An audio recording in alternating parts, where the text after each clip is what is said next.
Weather দেখে বোঝাই যাচ্ছে পুজো এসেই পড়েছে, কিন্তু এই ওয়েদার দেখে কেউ বলবে না যে পুজো এসে পড়েছে। এই ওয়েদার দেখে সবাই বলবে বর্ষাকাল এসে পড়েছে।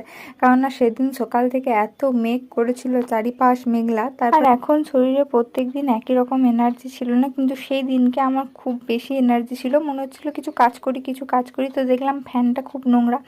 ফ্যানটা পরিষ্কার করতে করতে মনে পড়লো দেওয়ালেও খুব ঝুল জমেছে। আর তারপর আমাদের এই বাইরের দিকের ঘরটা হওয়ার কারণে লাইটের সামনে এত পোকা জমে। তারপর বাবার ফটোটাও দেখলাম অনেক দিন ধরে নোংরা। আর এই দেখো ঘড়ির পেছনটা কি অবস্থা হয়ে আছে। এগুলোকে সব ভিজে কাপড়ে করে পরিষ্কার করলাম। করার পর কি সুন্দর লাগছে জায়গাটা। আর তারপর দেখলাম 2024-এর একটা ক্যালেন্ডার, মানে ছিঁড়ে ফেটে পড়ে আছে। তো আমার গোপালটাকে খুব ভালো লাগলো বলে এটাকে আমি একটু কারসাদি করে মানে এটাকে আমি রেখেছি। আর ওই যে বাদ বাকি যে তারিখগুলো ছিল সেগুলো সব কেটে ফেলে দিয়েছি। আর এই জামাটা আমি নিয়েছিলাম কালকে, তাই তোমাদের সাথে শেয়ার করে দিলাম।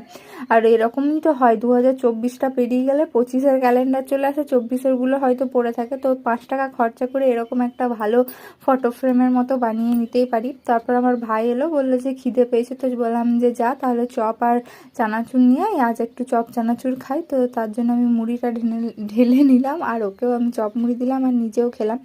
তো আর এখানে যে চানাচুরের প্যাকেটটা ছিঁড়তে আমার খুব কষ্ট হয়েছে, সত্যি বলছি। তারপর ওকে 2টো চপ দিয়েছে। আমার ভাই একটা চপে খাই না, বড় লোক মানুষ।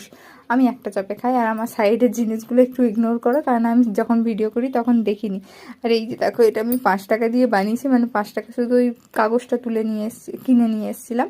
আর কুট বাড়িতেই ছিল। তারপরে থালপোজ বানাচ্ছিলাম, সুপ্রিয়া দিয়ে এসেছিলো। তারপর একবার বাজার গিয়ে আমি 2টো ডাব নিয়ে আসি। আর বরের সাথে ফোন করতে করতে আমি ডাবটা খেয়ে নিই। আর ডাবটা মারাত্মক মিষ্টি ছিল। আজকের ব্লগটা এতটুকুই, টাটা।